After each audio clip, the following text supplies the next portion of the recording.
My name is Alex. And if you've ever camped far enough out that you lose signal, you know how quiet a forest can get when it decides you're the loudest thing in it. This happened in late September of 2022, during a stretch of warm days that made everyone pretend summer hadn't ended. My friend Drew and I had been talking about one last trip for months. Nothing fancy. No campground reservations. No crowds. Just a cheap, dispersed site off a Forest Service road, one night under the trees, and then back to work on Monday like normal people. Drew was moving out of state in 2 weeks. I'd just gotten out of a long relationship and didn't want to sit in my apartment with my thoughts.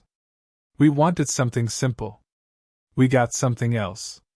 We left town at 3:58 p.m. with Drew's older SUV packed tight, 2 tents, a cooler, a folding table, a small propane stove, and enough snacks to pretend we were outdoorsy.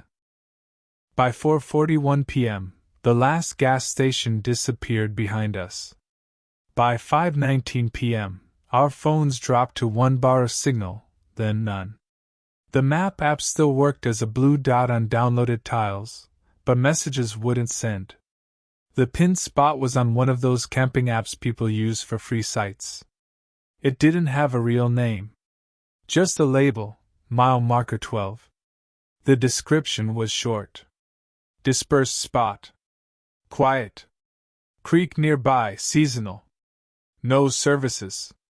No signal. The comments were weirder than the usual. Great view. Stuff. One person wrote, "Great if you want to be alone." Another wrote, "Do not park by the spur." And that one had replies under it arguing like it was a joke. Drew read it out loud and laughed. "Don't park by the spur," he repeated. "Okay, Grandpa." I laughed too, because the alternative was admitting the comment made me feel uneasy for no reason. At 5:52 p.m., pavement turned into gravel. The road narrowed, and the trees pressed in closer, the pines turning the light a dull, greenish gray. We passed a metal sign that said, "FS Road 12, no services beyond this point." It looked official. But below it, nailed crooked to a post like someone did it in a hurry, was a piece of plywood with a message in thick marker. "Don't park by the spur." Drew's laugh stopped mid-breath. He read it twice. "Okay," he said. "That's specific." I stared at it longer than I needed to. Not because I believed in warnings like that. Because it was the kind of sign you make when you're not sure anyone will listen unless you sound desperate. We drove anyway. At 6:37 p.m., we reached the coordinates. There was a pull-off on the right, just a widening in the road where tires had worn the dirt flat. A narrow spur trail continued past it, barely visible, more like a suggestion than a road. And the pull-off was exactly where the warning sign implied people shouldn't park. Drew slowed and looked at me. I said, "Maybe it means don't park on the spur." He nodded, relieved to have a normal explanation. We pulled in, parked off to the side, and shut the engine off. The silence that filled the space felt heavy. Not peaceful. Just thick. We didn't hear other cars. We didn't hear distant voices. We didn't even hear wind. Drew opened his door and said, "This is perfect." I didn't answer right away. Because Milo, my dog, was with us, curled in the back seat. And he didn't move. Normally, Milo exploded out of the car the second a door opened, nose to the ground, tail wagging, ready to claim the entire forest. This time, he stayed still. His ears were up, and he stared past Drew, into the trees, like he was waiting for something to step out. Drew noticed. He snapped his fingers. "Come on, buddy!" Milo finally jumped out, but he didn't run. He stayed close to my leg and kept looking toward the spur road. At 6:52 p.m., we set up camp. 2 tents in a loose V shape, a small fire ring made of stones, folding chairs, the cooler under the table. The site looked like it had been used before, but not recently. Old ash in the fire ring. A couple half-buried bottle caps. A broken tent stake stuck in the ground like a tooth. At 7:08 p.m., while Drew gathered wood, I walked the edge of the clearing with Milo. That's when I noticed the orange flagging tape. 3 strips tied to 3 different trees, making a rough triangle. Not trail markers. Not a line. A shape. In the center was a patch of ground where the pine needles had been scraped thin, almost like something had been dragged there, then covered back up. Milo stopped at the edge of that triangle and refused to go closer. He planted his feet and pulled back. I tried to coax him with a soft voice. He didn't budge. His tail went low. His throat made a small, quiet growl that I could feel through the leash. I looked around, expecting to see a snake or a dead animal. There was nothing obvious. Just that scraped patch and the tape fluttering like it was marking something it didn't want forgotten. Drew called from the clearing. "You good?" I said. "Yeah. Just tape." He walked over, glanced, and shrugged. "Hunters," he said. "Or someone marking a boundary." But he didn't step into it either. At 7:55 p.m., we had food, hot dogs and chips on paper plates. The sun bled out behind the tree lean fast, and the forest shifted from late evening to night, like someone flipped a switch. At 8:22 p.m., Drew said, "Do you hear that?" I listened. At first, it sounded like wind. Then I realized it wasn't wind. It was rhythmic. A faint metallic clink, clink, clink, like someone tapping metal against rock. It came from up the road, near where the spur began. Drew stood up, head tilted. Milo started barking in a low, angry way that didn't match his usual. "There's a squirrel!" bark. I shined my flashlight toward the road. The clinking stopped immediately. Like it was waiting for us to look. Drew tried to joke again.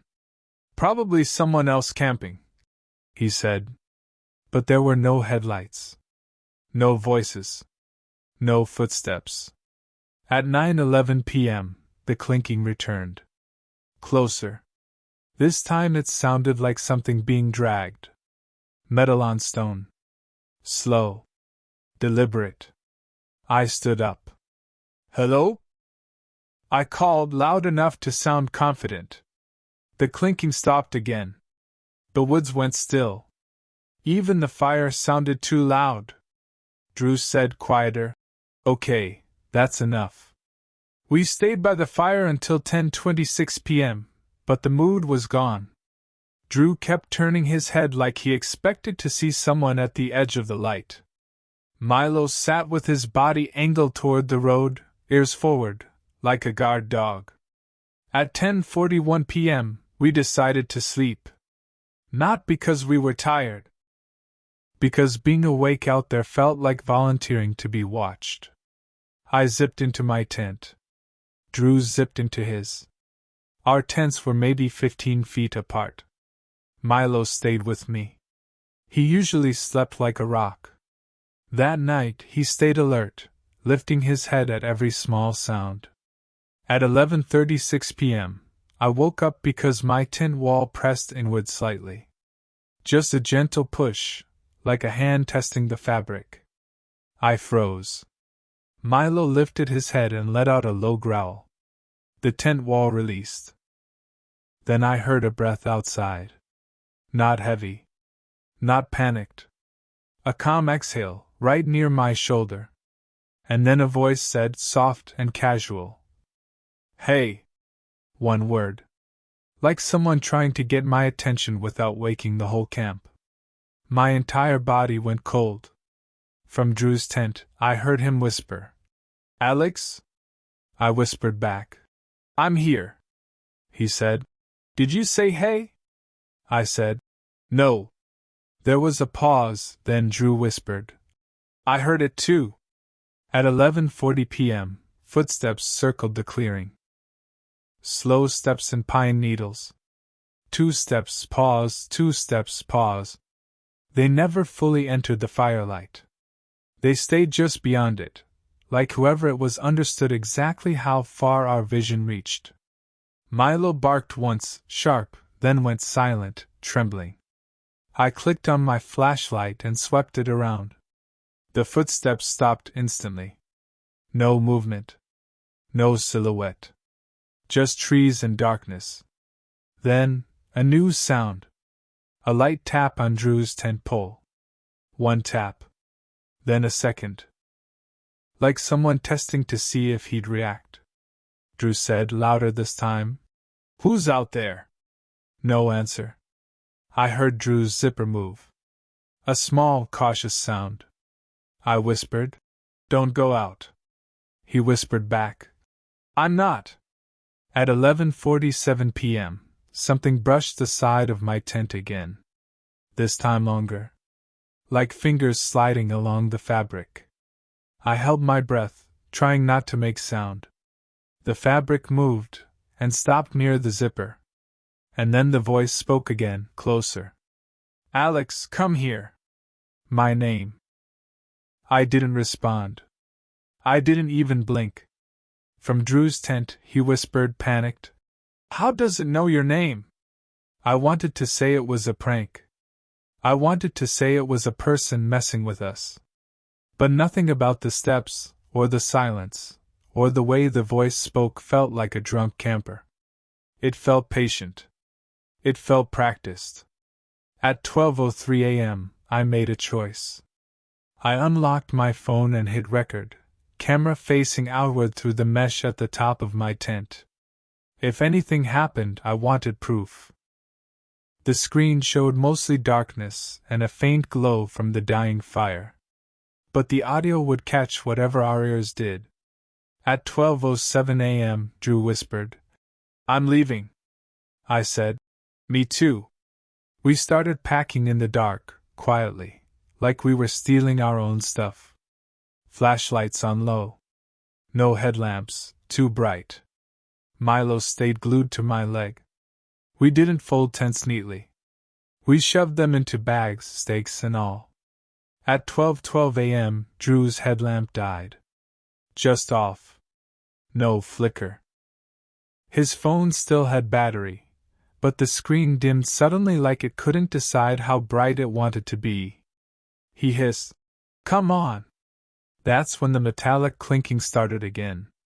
Right at the edge of the clearing. Not on the road. Closer than it had ever been. Clink, clink, clink. Slow. Dragging. Drew whispered, "It's right there." I aimed my flashlight toward the road. The beam caught something bright. Orange flagging tape. Fresh. Hanging at eye level from a branch near the spur. Then another strip, deeper in. Then another. Not random. A line. Marking a path. Leading away from the road and into the trees, into the dark, like someone wanted us to follow it. Drew said, almost pleading, "That wasn't there earlier." I believed him. Because I'd walked the edge of camp and didn't see it. And because it felt like the forest was rearranging itself around us. At 12:15 a.m., we reached the SUV. I hit unlock. The lights flashed once. The locks did nothing. I clicked again. Nothing. Drew yanked the handle. Locked. I stared at the key fob like it had betrayed me. Then Milo started growling, not at the road. At the passenger side of the SUV. At the door. Like something was standing there, between us and the car. But my flashlight beam showed only empty space and fog. Drew whispered, "Open it! Open it!" I hit the panic alarm. The horn blared into the night. For 1 second, I felt relief. Noise meant attention. Noise meant power. Then the horn stopped. Instantly. Not dying out. Just off. Like someone had cut it. And the SUV's interior lights turned on. Slow. Bright. As if a door had been opened. Except none of the doors moved. In that light, I saw the front seats. Empty. Then the driver's seatbelt clicked. Once. Like someone pulled it. Drew made a sound, small, involuntary. He whispered, "No." At 12:17 a.m., I did the only thing that made sense. I told Drew, "Back window." He didn't understand at first. Then he did. We ran around the back, and I used my knife to pry the latch on the SUV's rear window. It popped open with a crunch of rubber. We crawled in like animals. As soon as my feet hit the floor mat, every lock clicked. All at once. Like the car had been waiting for us to be inside. The headlights turned on by themselves. I didn't question it. I started the engine and drove. I did not look back. At 12:32 a.m., we hit a wider part of the road near the Forest Service sign. That's where we saw a pickup truck parked with its engine running. A man stood beside it, smoking, watching the trees like he didn't trust them either. He raised a hand, not waving us over, warning us to slow down. I stopped with my window cracked an inch. He didn't approach. He called out, "You boys parked by the spur?" Drew opened his mouth. I cut him off and said, "Yes." The man exhaled smoke and shook his head like he'd seen this before. He said, "Did it say hey?" My stomach dropped. I didn't answer. The man's eyes narrowed. He said, "Don't answer that. Just listen." He pointed at the plywood sign. In my headlights, I could now see smaller writing beneath the big warning, writing I swear wasn't there when we passed earlier. It said, "If you hear hey, leave." Drew whispered, "What is that?" The man said, "A problem." He flicked ash onto the dirt. "People come here wanting to be alone. Sometimes something helps them." I said, "What helps them?" He stared into the trees. Then he said, "You didn't follow the tape, did you?" I swallowed. "No." He nodded once. "Good."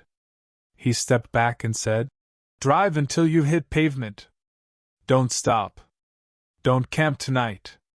And if you see tape on your car later, don't keep it." We drove.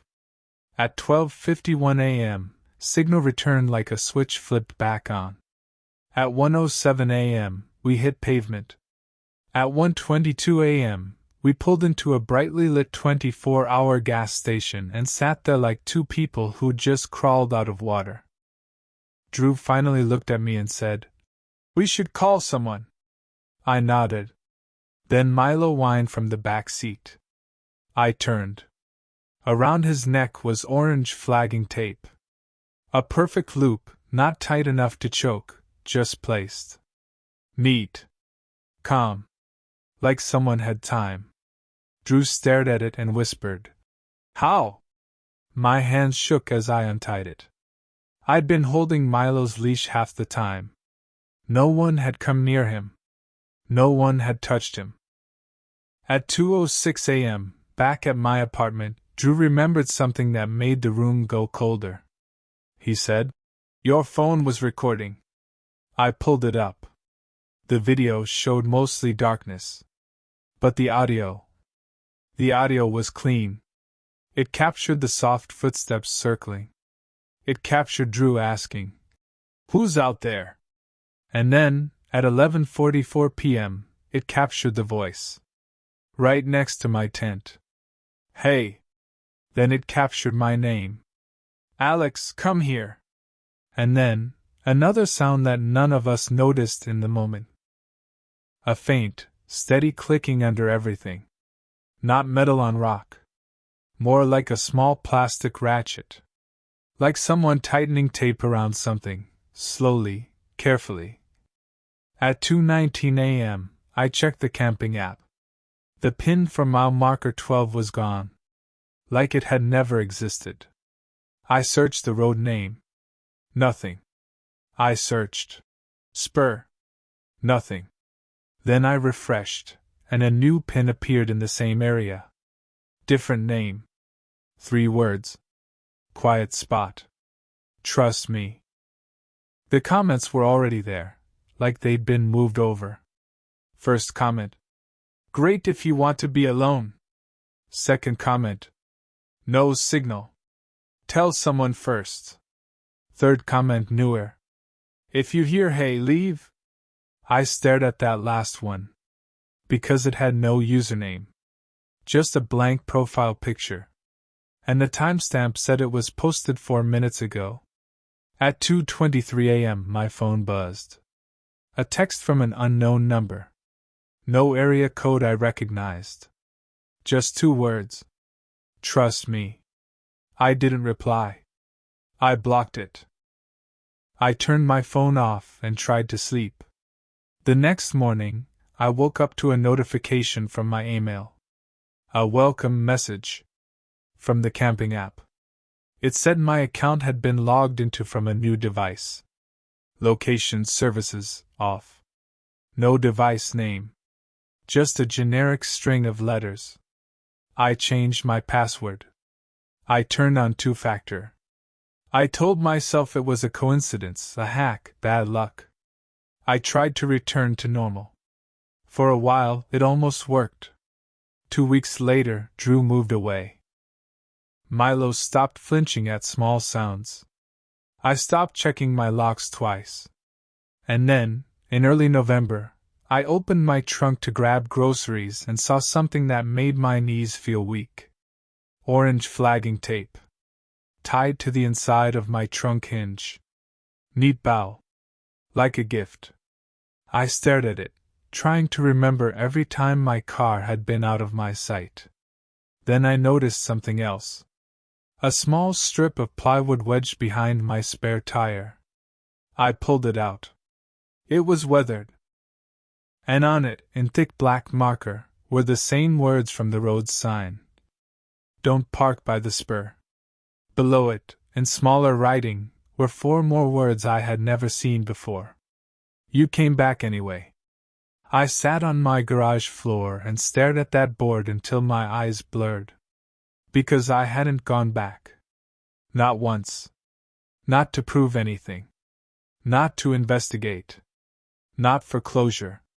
So either someone had followed me home. Or the warning had never been about a place. Maybe it was about a pattern. About people who want to be alone. People who drive far enough out to disappear for a night. People who hear a voice say hey in the dark. And make the mistake of thinking it's human. I still camp sometimes. But I don't use apps anymore. And if I ever see orange tape on trees where it shouldn't be, I don't wait to find out what it's marking. I leave. Because I learned something out there that I can't unlearn. The forest doesn't always make its own trails. Sometimes, it makes yours. And it already knows your name.